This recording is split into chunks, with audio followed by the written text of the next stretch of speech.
So I went to see Superman in the theater. Like a lot of people, or maybe not a lot of people, like how the movie's doing. But nonetheless, it was like 28.99 for standard, just a regular seat, 28.99. No like RPX or IMAX or 3D. And when did just regular movies that weren't shot in 3D format started being 3D? Like that makes no sense. That's just another money grab. The truth is that the movie experience, the movie theater experience, hasn't changed at all. Like it hasn't improved. A bigger screen and just louder movies are not going to cut it. 28.99 plus there was like a $2.69 fee. A fee for what? I'm already paying for the movie and I'm buying it on my phone. It's not like you had a person. No, that's another thing. Nobody waits online anymore. Everybody picks their tickets and their seats before you get there. So what's an added fee? So now we're talking about $32. I'm in New York City, so it's a little bit higher than anywhere else. In New York City, $32 for an average movie experience is ridiculous. That's why nobody's going to the theater. And people, it's 2025, and people still have not mastered the whole concept of you pick a seat and you go to the theater and you sit in that seat. Boggles my brain the fact that there were people in the theater in 2025 in the Superman screening who came in 40 minutes late into the movie. What's also really crazy is that there was like 30 minutes of trailers in front of the movie. Now don't get me wrong. I love trailers. Like, I enjoy trailers. I like to get excited about movies that are coming out. But 40 minutes of trailers, like they put every single trailer they can think of in front of this movie. Call it what it is. Trailers are ads. So I watched like 40, 30 minutes worth of ads. Like, I was like, is the movie going to start? Like, this crazy for me to say that, right? 40 minutes of trailers and 20 minutes into the movie, there were still people coming in the middle of, in the beginning of the movie, but 20 minutes into this movie, it was like a 2-hour movie. Superman's a really long movie. And there were people coming in confused about where their seats were. You purchased your seats online. You picked your seats. They still were walking around asking people, "Is that's my seat you're sitting in?" No. And then they were like, "Let me see your stub." Like, who has a stub in 2025?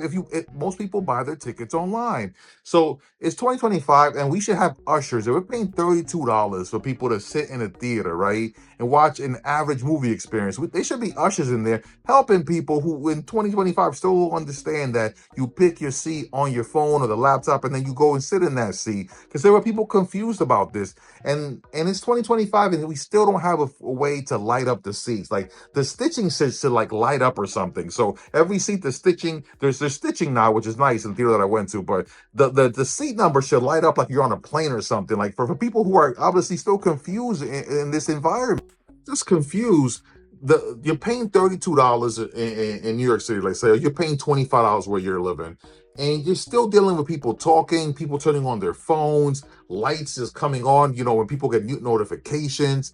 Like, the movie experience has gotten worse, I would say, with time. It hasn't gotten better. So why is the movie theater environment, the movie theater business dying? It's because there's no innovation. Like, we are competing with streaming. I can watch these movies in the comfort of my home with my surround sound, and nobody interrupting me, trying to get by me in the seat. Nobody coming in 40 minutes late into the movie asking about, is that my seat there? And don't let me mention the people who still in 2025 like to talk during the movie. Like, do all your homework about Superman. If it's one of the great things about the movie was, like, it didn't go over like the whole, the origin. But there's people in 2025 who still didn't know the origin. Where's he from? You don't know Superman's from Krypton in 2025? So do all your homework. All these franchise movies, you got to do a lot of homework. So do your homework at home, like, and don't talk during the movie. How about that? How about that? So yeah, I'm kind of disappointed that you pay this much money and the movie theater experience hasn't improved at all. Like, if anything, you're paying more money. There's more fees. There's less service. But I got popcorn, a medium soda, and like a Nerds. It was like $36. And do you have your AMC or Regal or Fandango code? It came out to $30. $30 for a medium popcorn topping. You don't even get butter no more. That stopped a long time ago. And for like a regular soda, a medium soda, and some Nerds, $36. Like, it's airplane prices at this point. So that's why movie theaters are dying. People ask why movie theaters are dying because you're price gouging people at concessions, The movie theater experience itself hasn't been innovated. Like the most innovative thing is people bring food to your table now. Like some movie theaters have that whole thing where you can order food and eat it there. Like that's the most innovative thing that's happened to theaters, which is kind of crazy when you think about it. So yeah, food being brought to your seat is like the most innovative thing that's happened to theaters. Put in the comments, like what's the thing that reclining, like what? And this theater, by the way, put it in the comments. Like, what's the most innovative thing that's happened in the movie theater experience that you believe in the last maybe 10 years?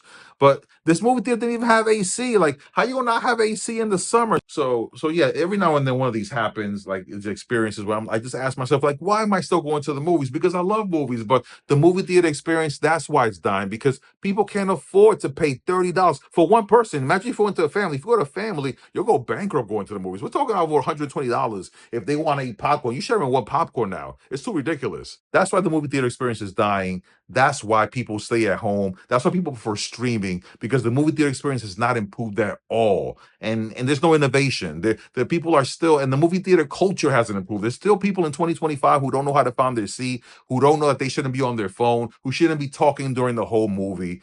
So rude people are still, they still exist in 2025. That hasn't changed, but nothing's really been addressed. And there's no ushers or anybody to help anyone anymore. Like there's no customer service. That's the whole video in itself. Put it in the comments. What do you guys think?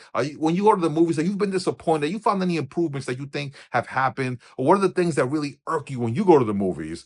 Is it the person who's talking, the person who can't find their seat, the person who goes to the bathroom a whole bunch of times? Some people can't help that way. Put it in the comments. Let me know. It's always that's the Tone Show.